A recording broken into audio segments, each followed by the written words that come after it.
to jump on because I don't think I've done a live stream for a while. Can you hear my voice? Hopefully. Let me just check.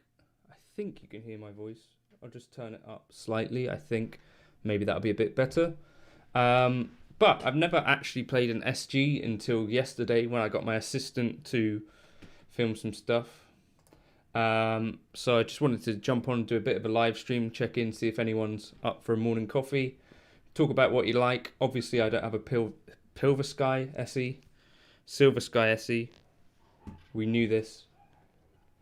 So I'll be playing this instead.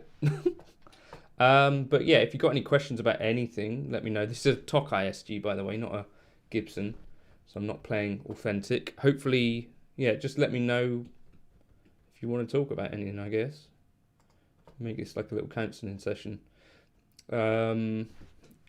Hopefully things are in sync as well. Not in sync, but...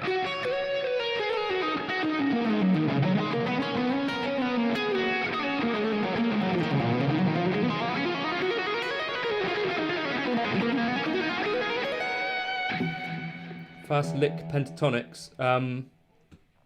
Let me talk about some of it in a second.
So the licks, the fast licks, so in the outro bit, the only fast bit goes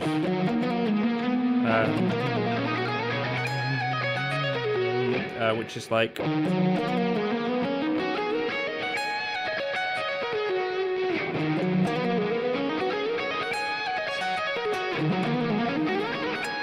that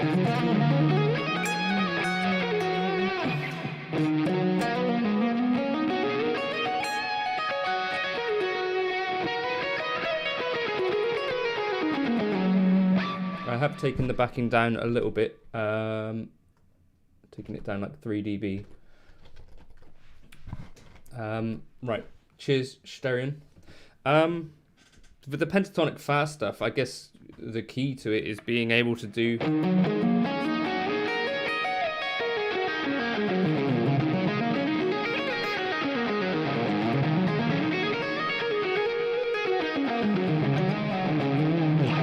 I think a lot of what Eric Johnson does revolves around sort of moving positions quickly.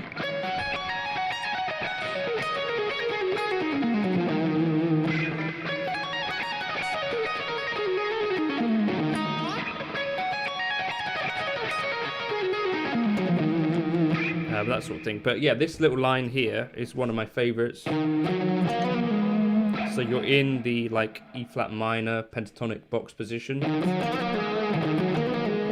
and you're doing, I think,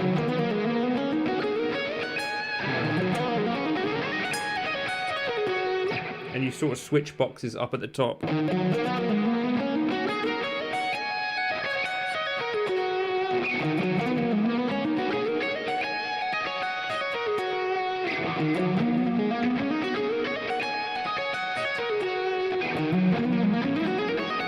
Or you could do it without the little switch. So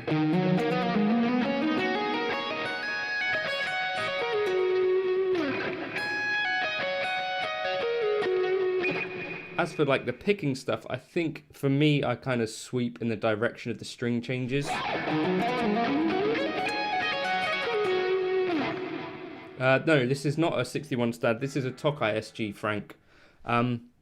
It would be interesting to try and compare it with a Gibson. As it is, this is the first SG type guitar that I've ever played. A video coming on it a bit later.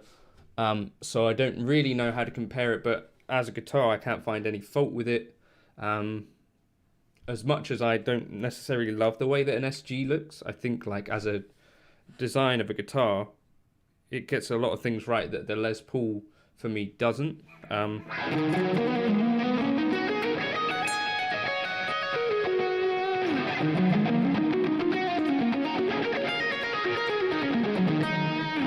I'm using the HX Stomp PXRA. I'm just going to tune a sec just to make sure I'm not blasting the world with out of tune guitar.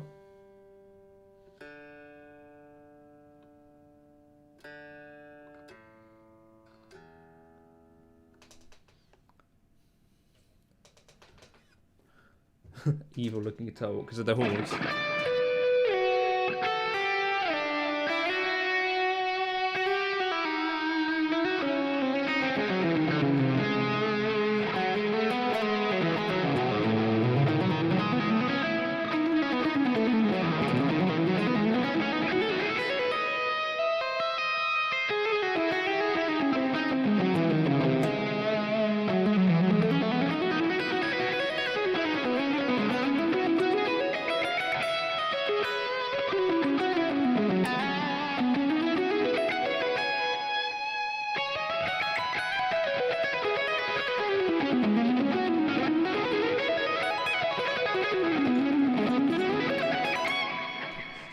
But that upper fret access, I talk about this in the video that's going to go up later, is like unlike anything I've ever played, really. It's really easy. I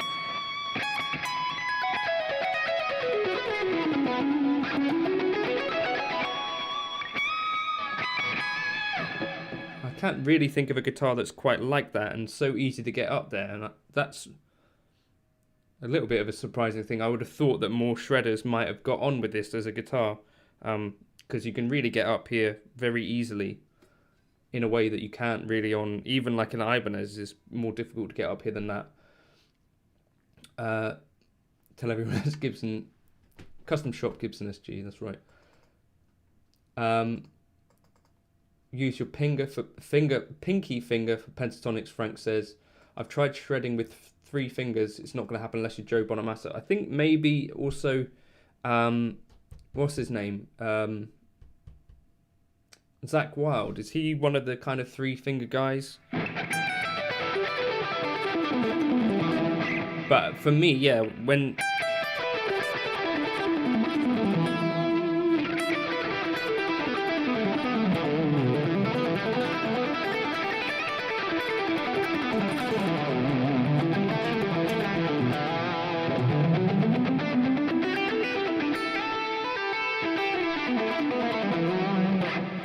I think having that pinky involved just means you don't have to do as much of this kind of. Stretching.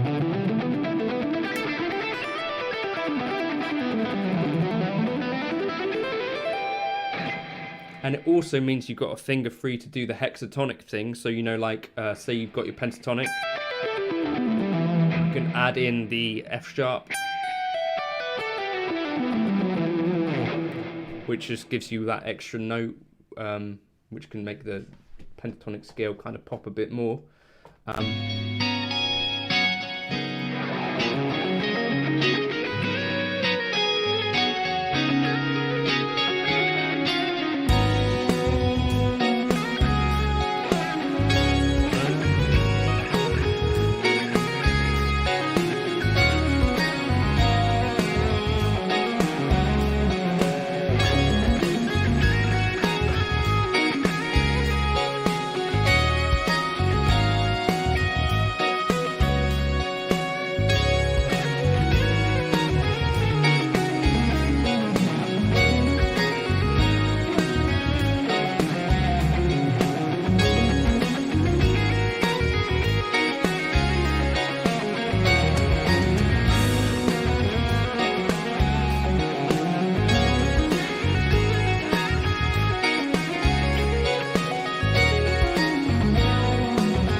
George asks, how come I don't use the head rush anymore? I don't have a head rush at the moment. I've got I've got a Nuix MG30. I've got a Fractal Axe FX3 that I've got on loan. I've got an FM9 that I've got on loan. I've got an FM3 that I've got on loan. I've got a Podgo, got an HX Stomp, Helix, Kemper. I don't have the head rush gig board anymore. I don't know, is there any interest in me getting an MX5 for the channel? I'm sort of open to that if people actually want me to do more stuff with it. It's not the biggest community, but I feel like, I don't know, if people want me to try some more stuff with the head rush, I was considering maybe getting an MX5, a hairdresser's car, I mean.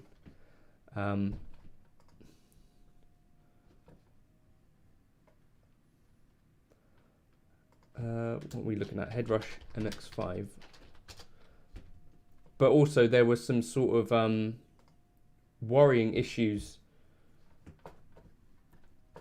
with the rod of death stuff, rainbow of death, whatever it's called, the screen of death. And in Europe, I don't think head rush have a reputation for being particularly whatchamacallit.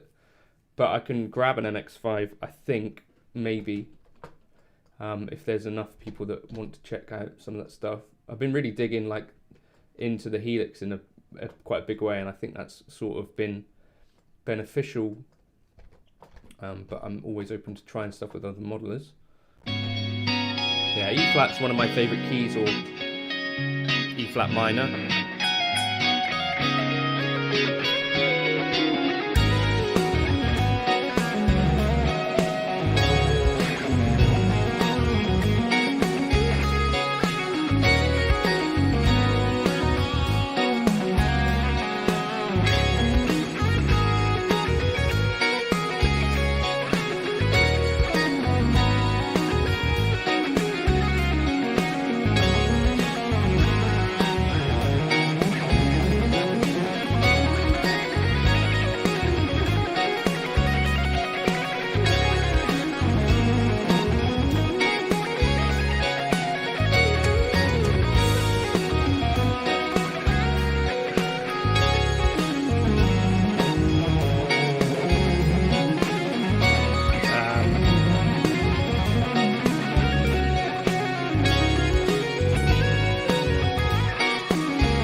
Whoops. So I've never actually tried the M13, although I have all of the effects that are in it within the Helix Legacy.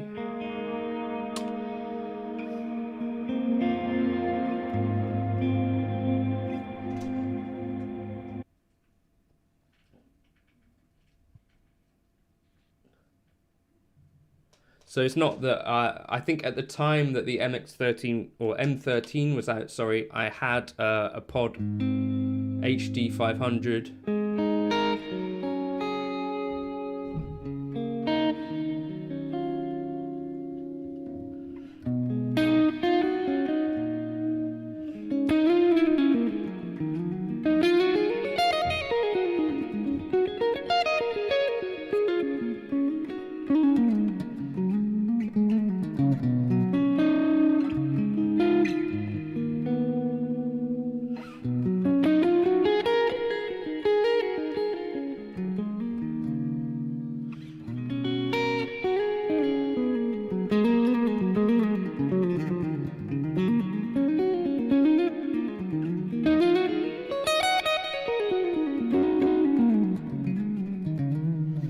Sterian, that's a good question. He asks, is Bandcamp a better platform than Spotify? The answer is, I think, hey Sam, I think absolutely for the artist. So for instance, Spotify, unless you're quite a big deal, I don't think you're likely to see any money from it. I did do like an ad once for DistroKid, because they kind of offer people like me, you know, an amount of money to do an ad, or, you know, give you like an affiliate link and stuff. And I put some stuff up on Spotify, and it really doesn't do anything for normal people like you or me. Although it's nice for, like, I think the listener to have it on Spotify, I don't think it makes a big difference to you or I. Whereas if you can get 2 or 3 people to spend any amount of money on Bandcamp, I think you will instantly make more money than you would if you put it on Spotify. And even if you get thousands of plays on Spotify, you're not really getting any money from that. That's my take on it. I think I got like £5 from a year on Spotify, and the DistroKid thing I think costs probably a few times that if you actually use DistroKid to get your stuff on all of the streaming platforms. I think the thing that, you know, Spotify is like a useful platform for a listener, but I don't think the money is distributed particularly well for people that have not many plays at all. I think you also read complaints from like people like Taylor Swift, who have millions of plays on there and say they're not getting paid enough. And I think in that circumstance, it's probably relatively similar to like radio play. So if you imagine you got played on Radio 1, I think you get paid about £30 to £40 depending on the time. So, you know, if you, yeah, that's what I mean. So I've had a song played on Radio 1. You get some amount of money, like £30 to £40, depending on peak timing. You know, relative to the amount that you get paid on the radio for something like that. You know, like a tune getting played on the radio might get 1 million listens. So, you know, Tony, hey, how you doing? How are you liking the Mark III? That's my question for you. This is my first time playing an SG, by the way. Tony has played my album on Spotify. Well, that's cool. If someone asked me, should you put your music on there?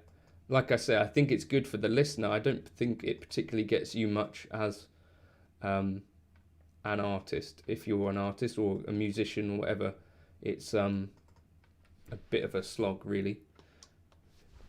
Thomas Tallis earned in a year. Who is Thomas Tallis? Oh, an English Renaissance composer.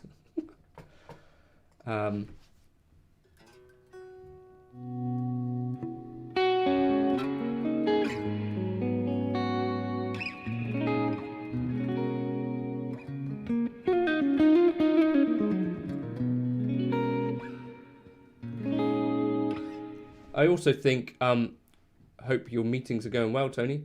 Like Sam says, the times of artists actually making a living exclusively from their music is gone. Unless you're licensing for sync or ads or are already a massive star, you may as well forget it. This is kind of the thing, like if you or I are trying to get our music listened to on Spotify, don't forget that you're competing really with Kanye West or all of these other guys that are already on Spotify, right? And when people are going on Spotify, to some extent, yes, there are some people that are using it to discover new artists, but getting on those playlists again is one of those things that is mostly reserved for, I think at least, new artists or artists that have a label already. I don't think there's many independent kind of artists that get on there. Certainly when I was in a band and we were signed to Warner Publishing, like a tiny label part of it, you know, yeah. The guy who signed my old band for Polydor, Lucian Grange, just made more money than all artists combined last year through streaming revenue. Is that genuinely the number that streaming revenue pays to artists, 150 million? Because I know it sounds like a lot of money for one person, but for all artists that are streaming on the platform, it's a tiny amount, right? Yeah, this is my first time. Well, yesterday was my first time playing it because I did some filming with it.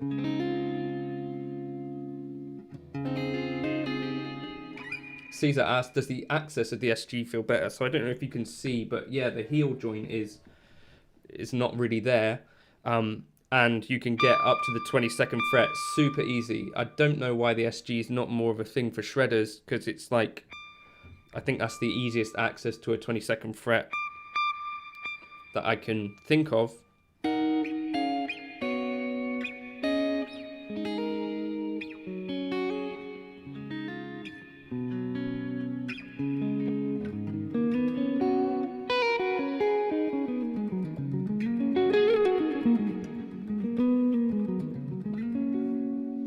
Isaiah, I really like the Lola pickups, depending on where you are.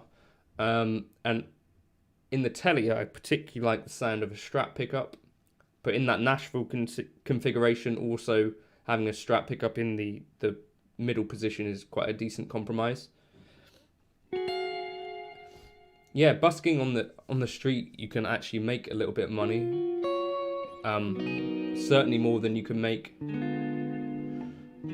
streaming.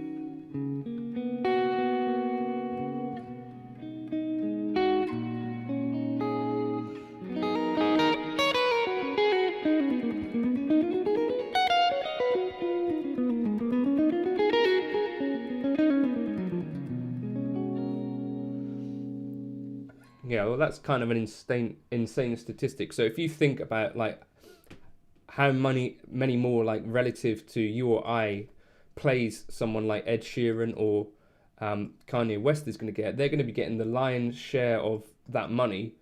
And even if you spread that between sort of like 10 artists that are getting billions of plays, potentially like Ed Sheeran, Kanye West, Beyonce, I don't know, Dua Lipa, Ariana Grande, you can easily think of 10 artists, and then you think, right, the amount of streams that they're getting, if you spread that money between them, there's like almost no money in it for anyone that's not huge. And even the people that are huge, I don't know, there's lots of money in the streaming platforms.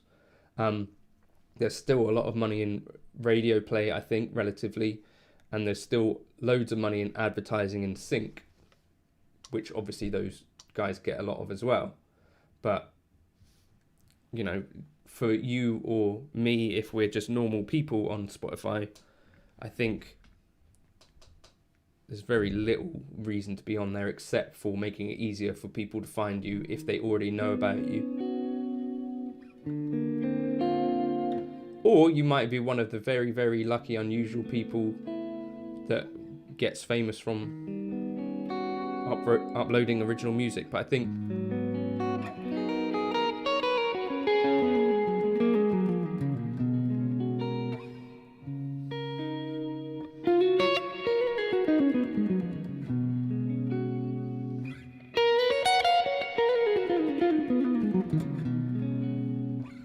I don't know if that would count YouTube streaming revenue though.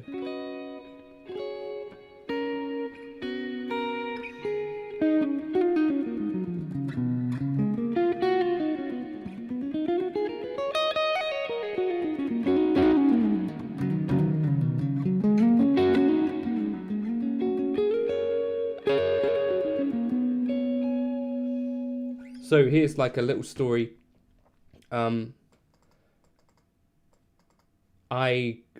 The only money that we really made as a band was we got synced to a few different things. So we were on the American TV show Royals. Our music got used on that.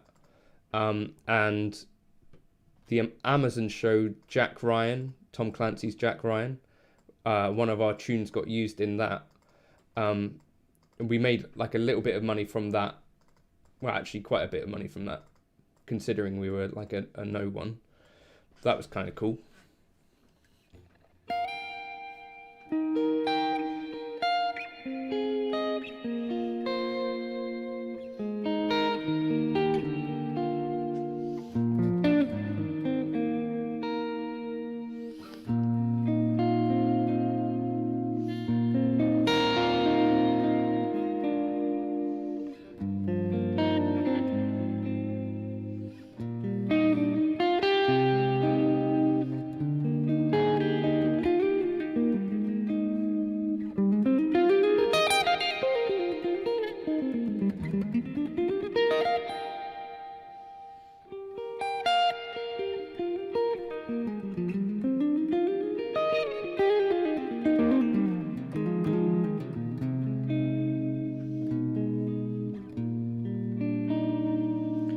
I imagine, yeah, if you're an actual musician trying to make money, like library music and that sort of thing is probably more lucrative, or making money for ads. If you can get into that line of work, like I've never known how you get into that line of work. I'm not doing any of that stuff.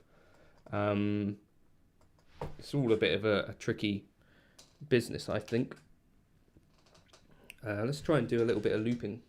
Right, if I get rid of that one.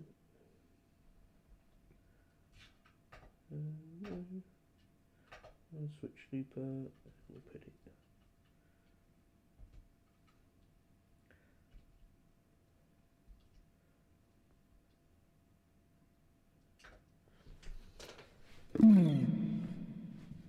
She's All That. I think probably my wife really likes that film, so.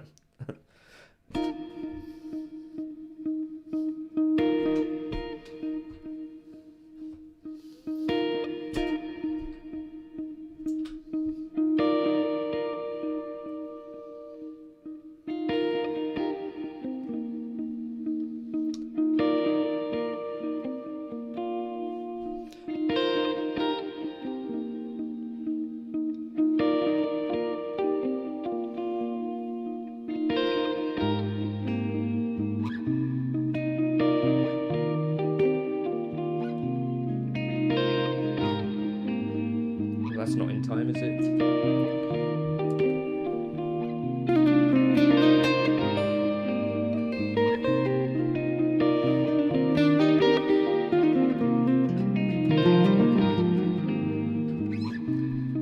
Let's try that again.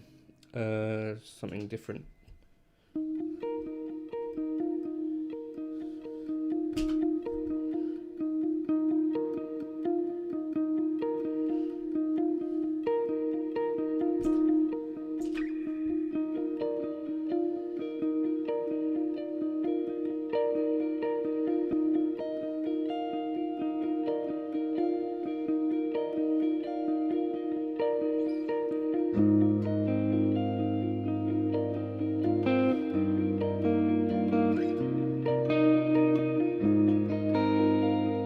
Yeah, it is a Tokai.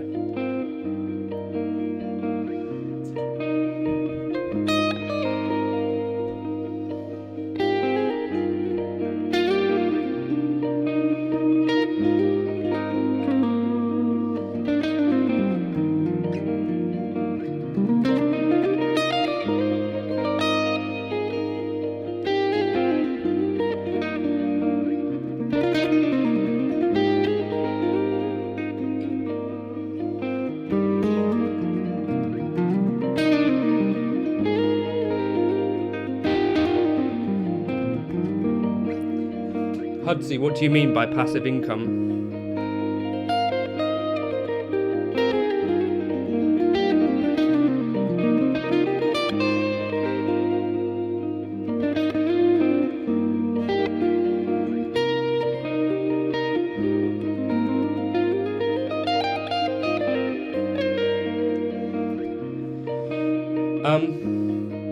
I think that because you've still got, you know, a relatively light body, because it's quite thin, an SG versus a Les Paul, it's still sort of neck heavy-ish,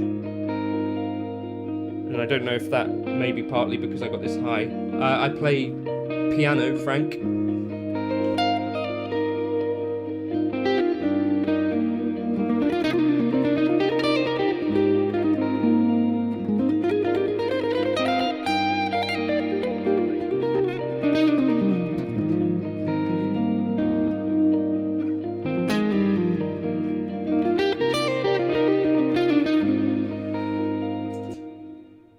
Yeah, Jim, you were right. It was a Tokai.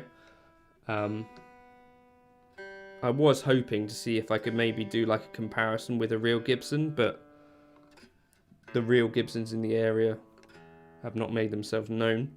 There was a chap who has a 61, but that has a trem, so I didn't think, and it has P90, so I didn't think that was particularly fair to compare.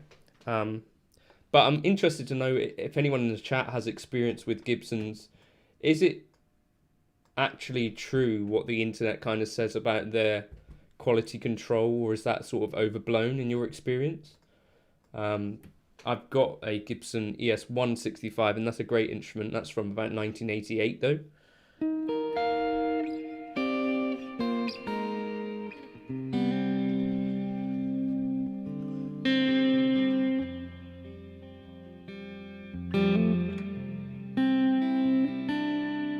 Yeah, I mean, I make money from ad revenue, which is not particularly passive for me because obviously I make an incredibly large amount of videos.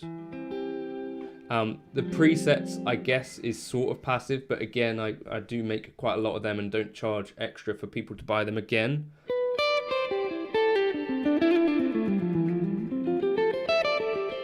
Oh, cheers, David. Thank you for dropping in to comment that.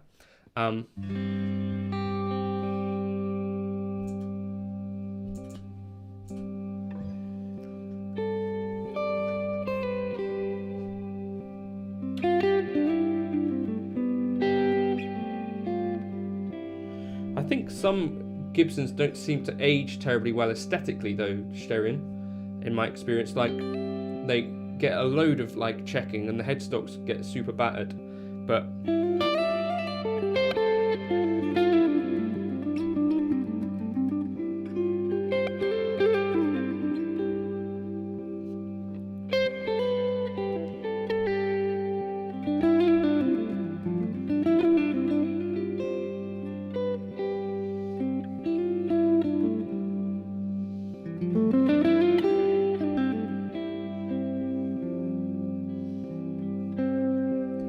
yeah, like I read like online about, not as generous as you are with the coffee, Sam.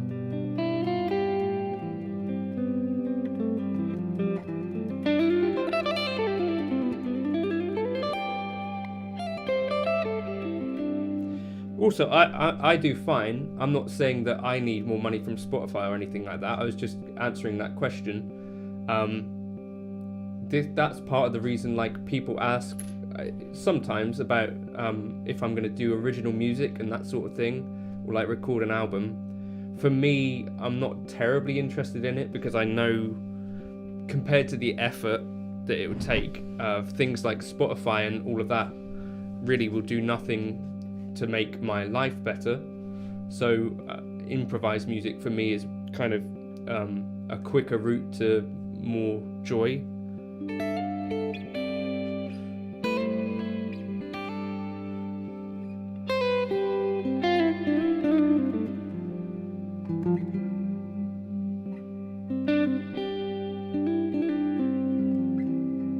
Yeah, so the Orville stuff, I don't actually know where that's built. Is that ESP, I think, built that? Oh, cheers. Oyiwala? Oyiwola? Sorry.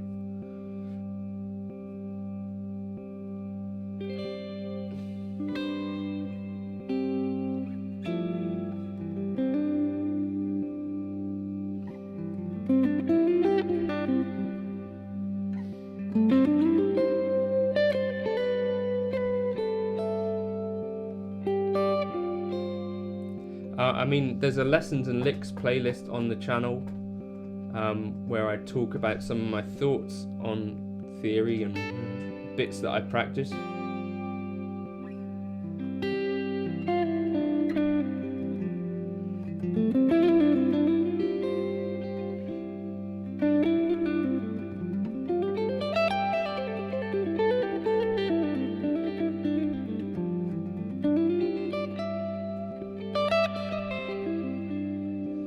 Yeah, but David.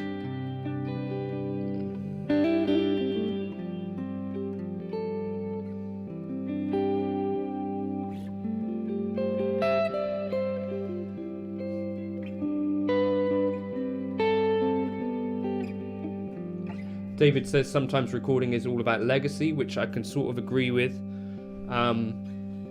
In that way, I feel like play some AC/DC. I don't know any AC/DC.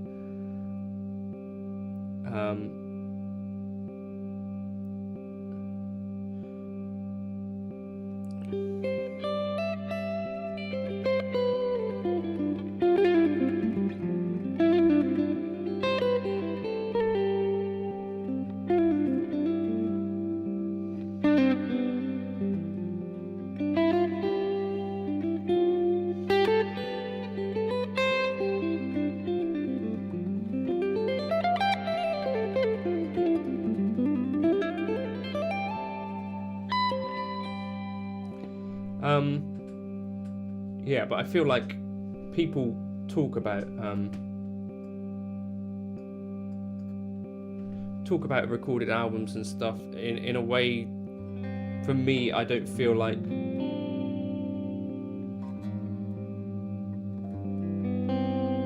that I've earned or have the audience where it'd be particularly important for me to do it.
So actually, talking of Yamaha Blacktooth, I found out that, you know, if you buy a Japanese-made Yamaha, they're actually a really small team of luthiers certainly smaller than anything I've heard of any of the other companies. So like PRS is quite a big company, sort of 300 people. Even the Fender custom shop is like 50 people apparently. Whereas Yamaha, I think is about 6-ish people building their guitars, which is actually a tiny number when you think about the size of Yamaha.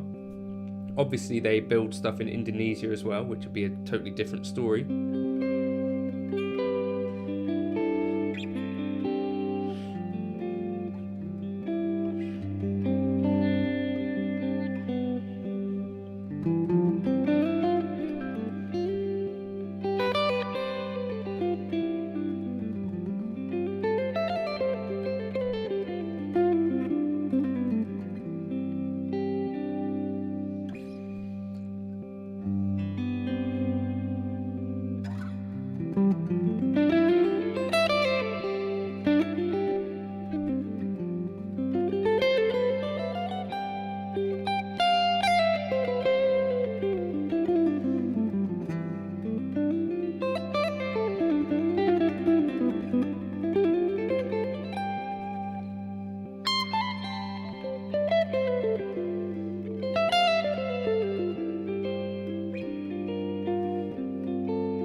I come on here fairly often, maybe like once or twice a week, Victor.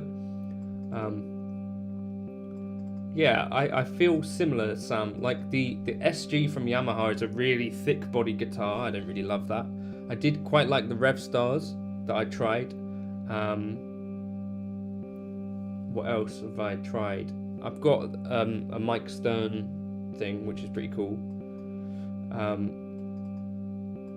But yeah, the Tokai stuff to me seems to be in that realm of quality for sure, Jim. Adrian, they're the same configuration as a Les Paul. So this right one here controls the volume for the neck pickup. And this back one controls the tone for the neck pickup as such.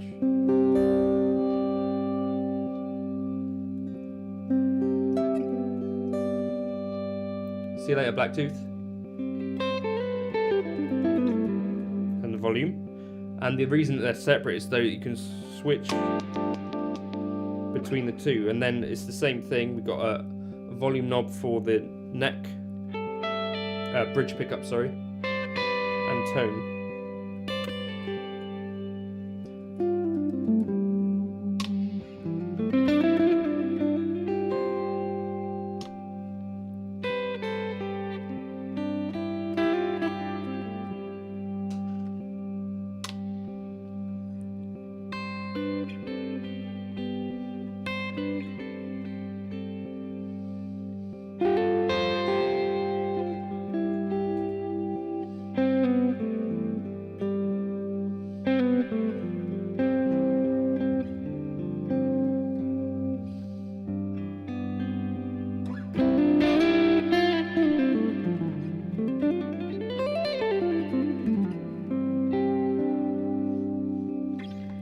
But yeah, I don't know. It's a really nice guitar.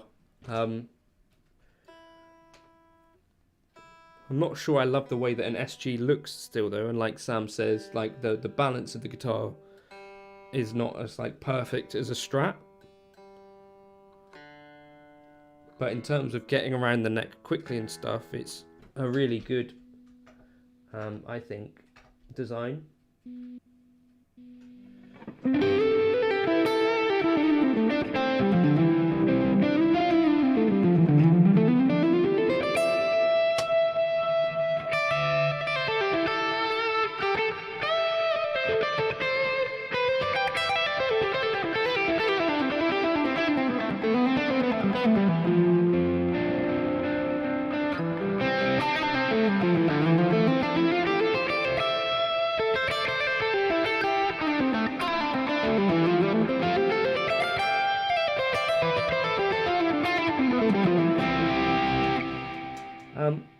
If you haven't liked this video already, I might ask you to consider doing that. I think it helps other people find these sorts of things in the future, if you think it's the sort of thing that people might dig.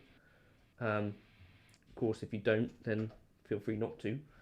I'm just going to try and find that preset I was using earlier again. Here we are.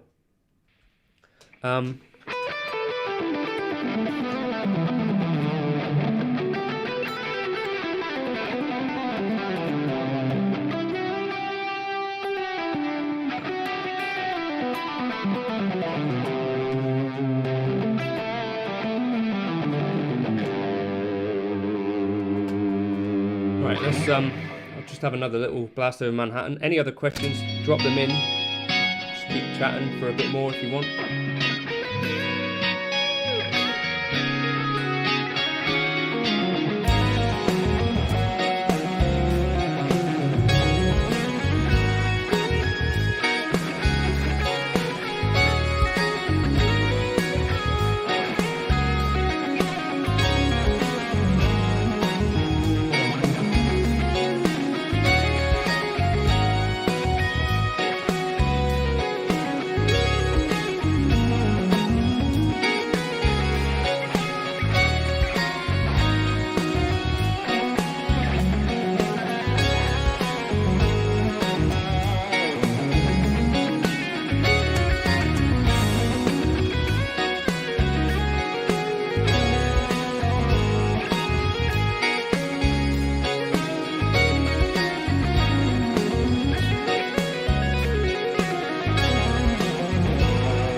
Albert, I think I used 10s. I think this has got 10s on it.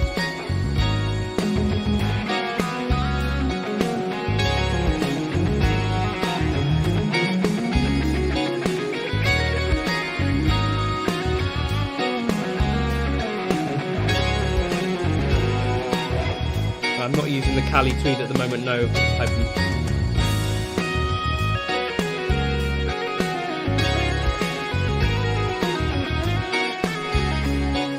I would use the bridge pickup for lead tones actually.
This is as close as I can get pick-wise, so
actually work.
So, questions to deal with. I don't know about pick slanting or anything. It's just how I play, Sam. Sorry, it's not...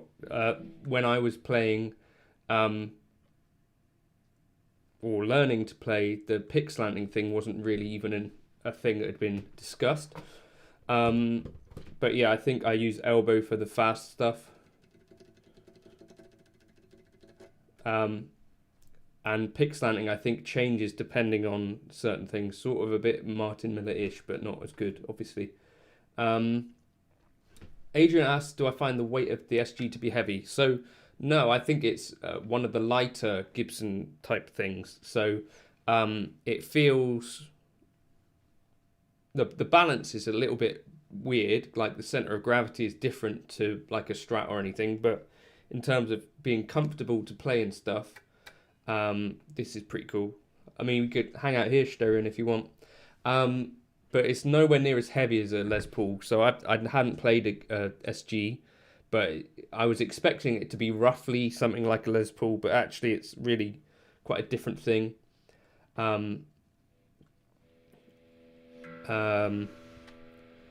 Yeah, for like the really fast bursts or whatever, I'd probably be using more. Let's try. What have we got?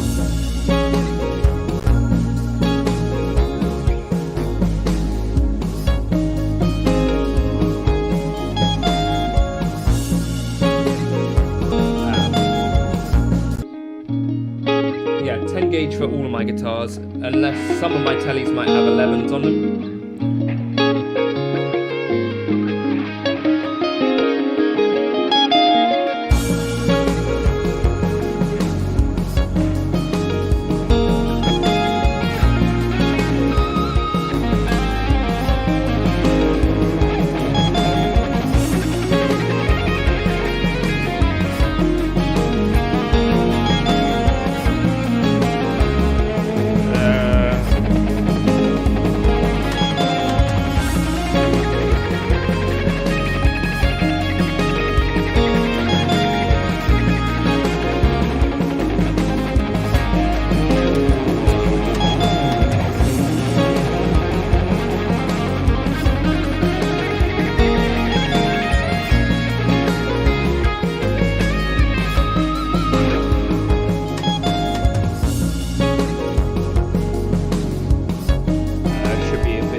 That's faster than I can go, so that would be a lot of elbow.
I haven't seen the new Steve Vai video. I don't really watch any Steve Vai stuff anymore. I don't know if I can even pick that. So this is at like 157 BPM, so it's a bit fast, but...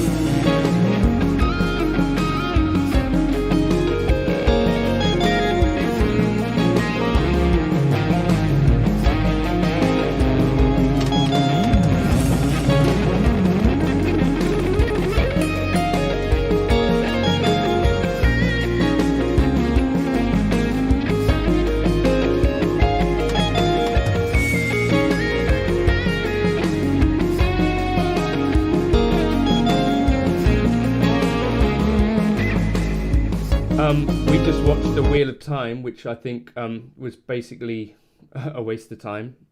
We just watched The Witcher 2 as well, the second season of that, which was pretty cool, I thought. Other things. Southwest Shooters. Played one of the Ultra ones. Wait, what's the Ultra? Like a Gibson Ultra. 16th triplets at 157 is what this is sounding, which is faster than I would have played as a kid.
So Adrian, any thoughts on Gibson's pricings? Would love to try an SG, but I have the impression that Gibson are expensive.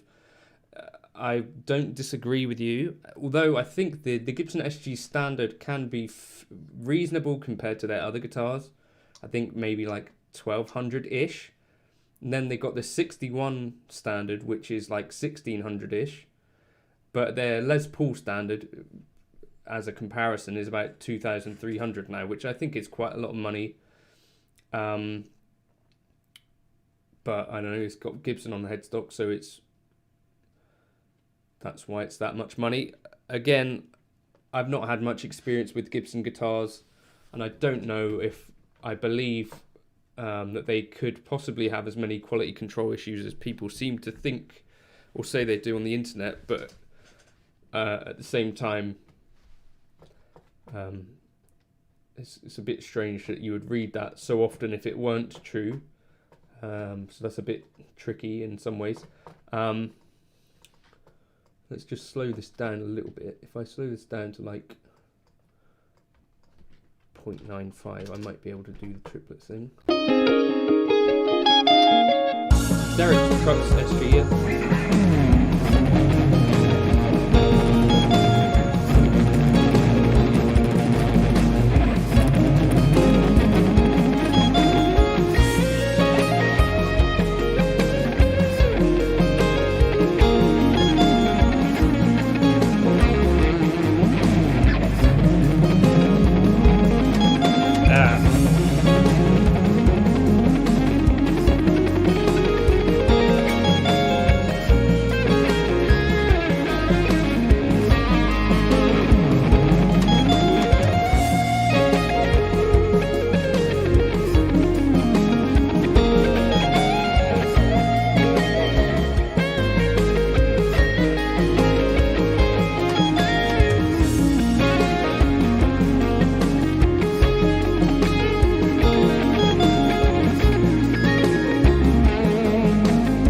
strange because on the pricing of the Tokai, this is still like a £1,400 guitar. So even compared to like a Gibson SG, it's not exactly cheap. So if I was buying for something that had better resale, I think the Gibson SG might be the safer bet anyway. Candidly, as like a, you know, if I'm being honest about what I think the sensible investment would be, you know, so if you didn't get on with the SG for whatever reason, I feel like it'd be quite easy to sell a Gibson SG versus selling a Tokai SG. I don't know, Jim's saying that the Japanese Tokais are half the price over in South Africa, which is interesting because, yeah, like I say, over here, this Tokai is not cheap at all. We're talking, yeah, like 1,400, I think.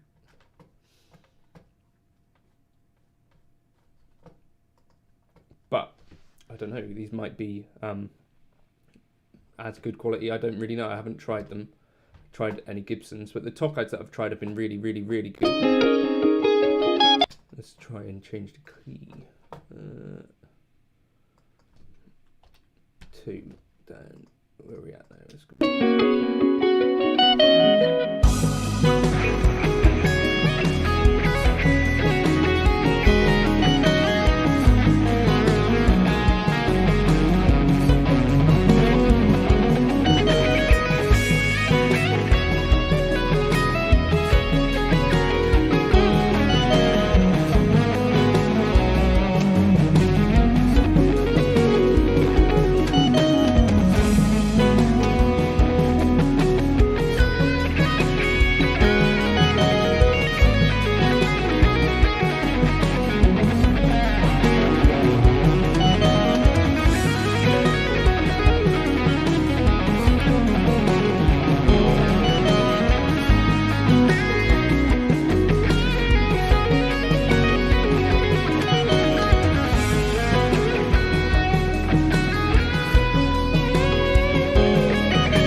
A really good question from David. Have you found the perfect FR solution for gigging? The answer is no, but for me the power cab has been really good. The thing that I found is that at any volume, even if you have like a valve amp that's fairly quiet at stage volume, you have the same relatively, you know, experience. It's like not exactly fun to play through a quiet tube amp on stage. Similarly, if you have a power cab that's not really pushing much air, it's kind of a bit like meh. But if you put like a Fractal FM3 or a Helix through a power cab where it's got plenty of volume, I think it's a really, really fun experience. I'm interested to try the Laney LFR, as David Beebe, sometimes lurker in the chat, life coach and more, Legato Boss, has recommended that one as being a really good one. But yeah.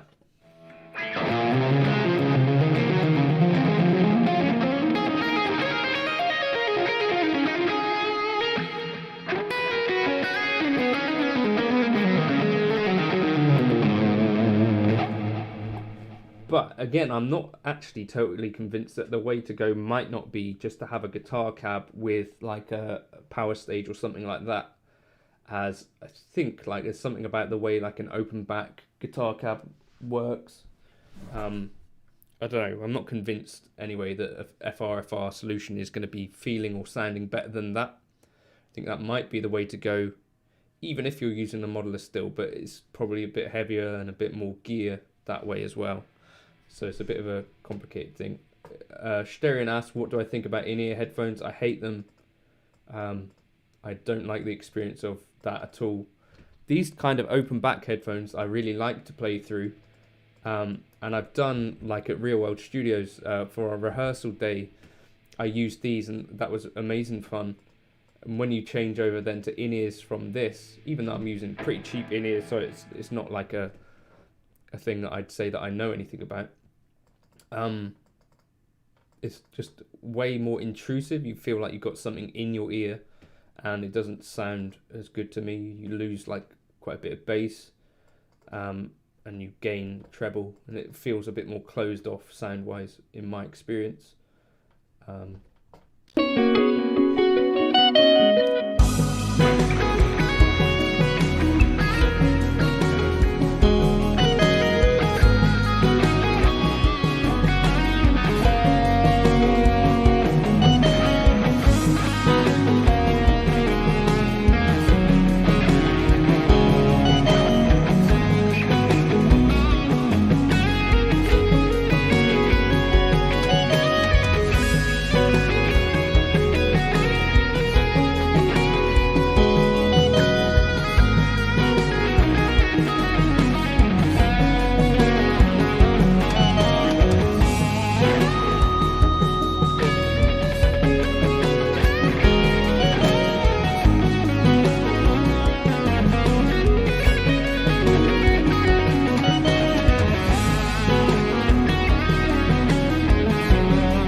So Stereon asks, is one cab enough? Wouldn't it be ideal to have two for stereo delays? I think at that point, you're starting to take a lot of gear to a gig. And for me, the idea with modeling, at least part of the idea, is that in theory, it should be hopefully kind of either a little bit more lightweight, a little bit more convenient in some ways. Because I don't think it necessarily beats the sound of a decent valve amp. But, you know, obviously that's a bit of a subjective thing. But I think most people kind of agree that the holy grail is kind of that valve thing. But if you're going to go for the modeling, that there are good reasons, like it's super convenient. But if you're taking two cabs, I think you start to then be in a situation where you're carrying a lot of gear. And, you know, potentially you don't have massive stages, the sort of dodgy gigs that I play. And taking two cabs would probably not really be cricket for me.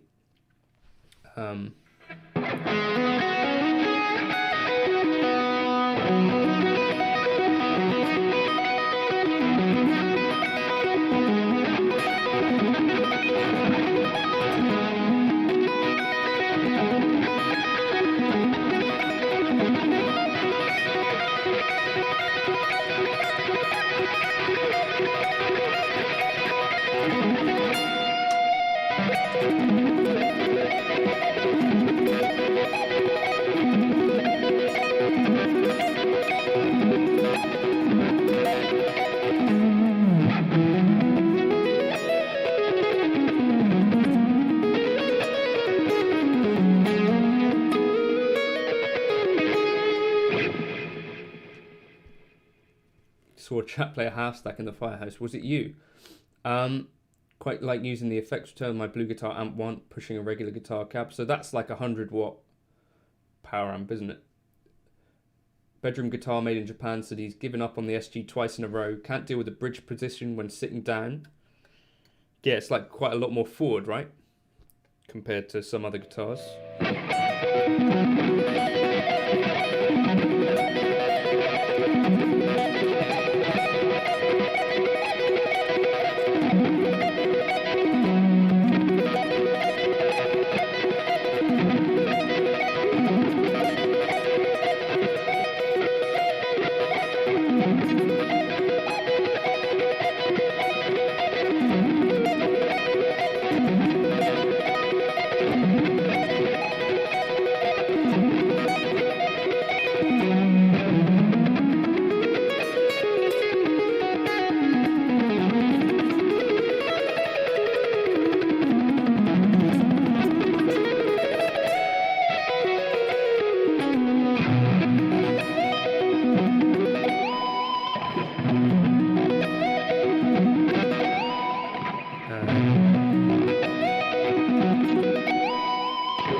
I think my internet has started to go squiffy, so thank you everyone who's stopped by. Thank you to Bedroom Guitarist for that. That's really appreciated.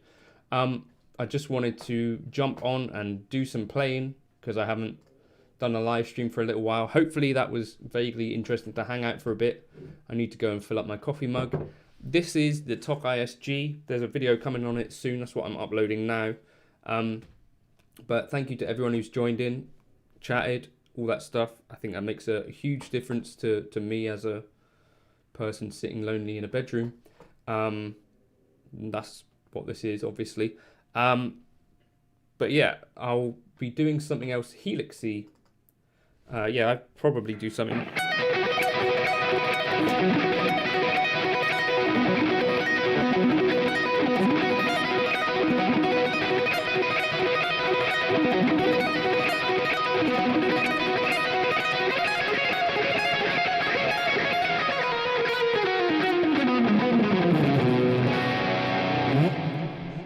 The things that I like most, the effects processor, is the HX Stomp.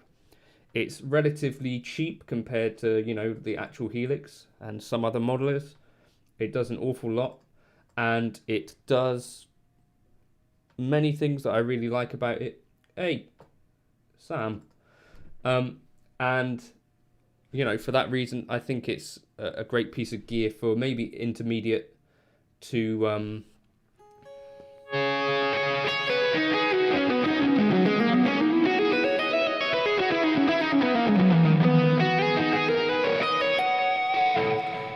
yeah, that's what I'm using most of the time on the channel, is the HX Stomp or the Helix. That's my favorite processor, I'd say. Thank you, bedroom guitarist. Chris, we could go outside and make friends. What are you up to?